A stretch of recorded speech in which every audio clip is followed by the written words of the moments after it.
My name is Tessa Kane, and I'm 34. I sat in a small conference room in a Lancaster law office, staring at my younger brother, Logan. He slid a thick folder toward me and smiled like the ending was already written. "All legal," he said. "The farmhouse, the land, the furniture, everything Grandpa owns is mine." Mom and Dad sat behind him, nodding along. Mom held a tissue. Dad adjusted his glasses. "We've given you every opportunity, Tessa," he said. "You've had more than enough chances." I didn't argue. I kept my hands folded in my lap and felt 8 months of slow exile settle in my chest. Logan talked about market value and quick sales, about fairness that sounded like my erasure. Grandpa Walter had been quiet in the corner, cane between his knees. Then he leaned forward and set his hand on the table. "I signed the original documents," he said, eyes on Logan. "That could not have happened." The silence yanked me back to October, when Walter called and asked me to come to the farmhouse. The maples along the road were turning. He met me on the porch, then led me inside and opened a plain manila folder by the fireplace. "Years ago, I set up an irrevocable trust," he told me. "The farmhouse, the acres, the whole collection goes to you. Keep it together." I promised him, because those pieces were his life's work, and because he'd taught me how to restore them without breaking their story. As I drove away, Logan's black pickup rolled into the gravel. He waved, then stopped by an open window, head tilted, listening. I told myself it meant nothing. Logan's distance hardened into choreography. At Sunday dinners, he'd wait until the bulls made their slow laps, then toss out some old failure for my parents to catch. "Remember when Tessa maxed out that card on inventory?" he'd say, smiling at my dad, Dean. Dean would reach for his glasses. My mom, Marla, would supply the late-night details, as if my early scramble were happening again. When I reminded them I'd paid everything back, Logan only chuckled. Numbers always had excuses. Hugs got shorter. Calls went to voicemail. Even Callie, my Thursday coffee ritual since high school, started asking careful questions about whether the shop was okay. She finally admitted Logan had been telling people he was worried I couldn't handle anything big. In Lancaster, rumors travel on familiar roads. Clients hesitated.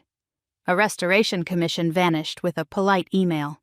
A collector who used to text me photos of dovetails stopped replying. At the winter preview fair, I confessed the whole mess to Grant Sloan, another dealer. He listened, then said, "Facts beat fog. Build your file." So I did. I drove to the farmhouse whenever the roads were clear, photographed each piece, and captured maker's marks and hidden notes Walter had tucked under drawers. I scanned the trust pages from his manila folder and saved them where Logan couldn't reach. Sales kept slipping, so I took a short loan to cover payroll and heat. Grant helped me push listings online, beyond the reach of local whispers. In early February, attorney Martin Hale called. "Your family requested a meeting about the estate," he said. "Your grandfather will attend. Please come." That night, snow ticking against my window, I packed my notebook and the scan like armor. In Martin Hale's conference room, Logan fanned his prints across the table. "Updated directives," he said, tapping signatures and dates. Marla nodded, tissue ready. Dean watched me like I'd already failed. "May I see that?" Walter asked. Martin slid the packet over. My grandfather read like he checked joinery, slow, exact. Then he lifted his eyes. "I created an irrevocable trust years ago," he said. "These changes can't exist." Logan's smile twitched. Martin opened his safe and laid out the original file. Yellowed pages, notary seals, Walter's bold signature. He read the clause aloud. "Sole beneficiary, preservation instructions, no amendments without Walter present and witnessed." They matched the scan. Marla's breath hitched. Dean took off his glasses and cleaned them too hard. Logan's fingers drummed once, then stopped. "I needed it sold," he said, voice scraping. "Loans, bad bets. I thought I could fix it." He still wouldn't look at Walter. Martin's voice turned brisk. "The trust stands. Any misleading documents will be handled separately."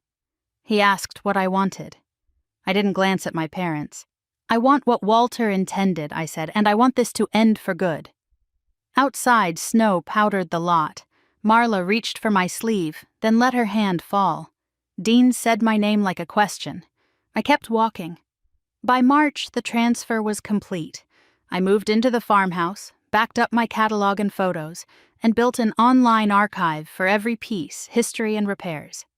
Grant helped me ship safely and sell to people who valued the work. The quiet didn't erase the loss, but it gave me room to keep faith with the one person who never traded me for a rumor.